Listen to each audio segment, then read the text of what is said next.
This is KWMR 90.5 Point Reyes Station and 89.9 Bolinas. Time now for Open House. George Clyde hosting George Thelen to talk about the shipwreck of St. Agustin. Thank you, Lyons. George, welcome to KWMR. Thanks for having me. I appreciate being here. I'm delighted to have you here because what we're going to be talking about is not only the shipwreck, but also a documentary that you've just completed that is going to be on KQED TV. I think many of you, after hearing this interview, will want to see this half-hour documentary. The San Agustín, the oldest known shipwreck on the California coast, and it's still around in Drake's Bay. Is that right? It absolutely is. So from what you've learned in preparing this documentary and what the documentary itself shows, right. What happened when the ship arrived at Drake's Bay? The night before they pull into Drake's Bay, which would have been November 5th, 1595, they encounter what they document as the fiercest storm of the entire journey. At this point, they'd been at sea for roughly 110 days. The crew was near mutiny. The officers took a meeting that night of November 5th to scrap the mission, the expedition of exploring and sail directly on to Acapulco as fast as they could. The crew was in dire straits. But Cermeño refused. He wanted to keep the mission going. And so they pull into Drake's Bay. And at roughly 4 o'clock in the afternoon on November 6th, 1595, they make anchor. And they're greeted by a single Miwok Indian who comes out in a canoe and speaks to them in a tongue which they, of course, don't understand. But they exchange pleasantries and, through body language, exchange some goods.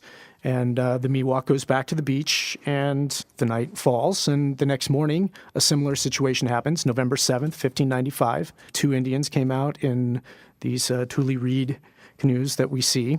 And then they return to the beach. And at this point, Captain Cermeño and approximately 21 or 22 other representatives from the ship, including the Franciscan priest, load up in the ship's boat, which is not the same as the launch they use to sail south. This would be more their sort of lifeboat, smaller, probably a 20 to 25-person occupancy.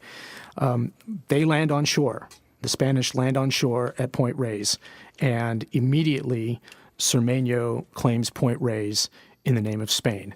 After the shipwrecks in Drake's Bay, they load on to this small sailing launch, and nearly 70 survivors sail back to Mexico, and they all survive. So there it is. There it is. The shipwreck is part of the Drake's Bay Archaeological District, which was designated as a National Historic Landmark by the U.S. Department of Interior in October of 2012.